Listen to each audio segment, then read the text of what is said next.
अभी बुआइल बा गोहूं बाबा एके तनी बढ़ जाए दो। बाबा बाबा अरे कि अभी बुआइल बा गोहूं बाबा एके तनी बढ़ जाए दो। हम माजा तो यही में आके मारे के बा ए रानी।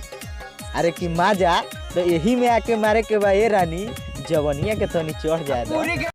अरे बीड़ी तो मैं भी पीना चाहता हूँ साहब, मगर क्या करे, पैसे ही नहीं है। बोलल जरूरी रलक। पानी छाना जाली में बाबा बाकी माजा हसाली में। बाबा अरे कि पानी छाना जाली में बाकी माजा हसाली में। बाबा आ मान चाहे मत मानिए यारवा।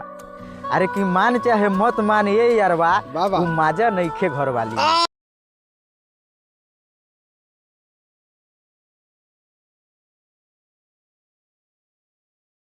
अरे बड़ा लेट कइले भैंसी चरावे, कहाँ रहले? क्या कही लेट के ना आई।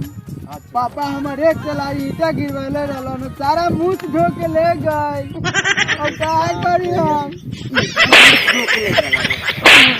मन करे छोड़ दी पढ़ाई लिखाई। ए भाई एगो बात कही। हाँ गार ली भाई। घास गरम घास।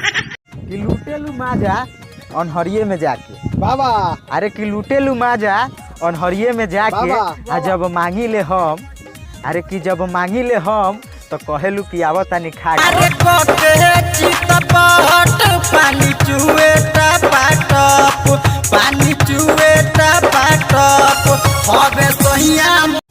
दिल देनी तोहके का देलू तू हमके। अरे कि दिल देनी तोहके आ का देलू तू हमके। आ जब भी मिले के कोशिश कैनी ये जान। अरे कि जब भी मिले के कोशिश कैनी ये जान, पिटवा दिलू तू हमके। हड्डी मसली सब देला से दूर, अरे मरले सारे कसम से भरा दूर।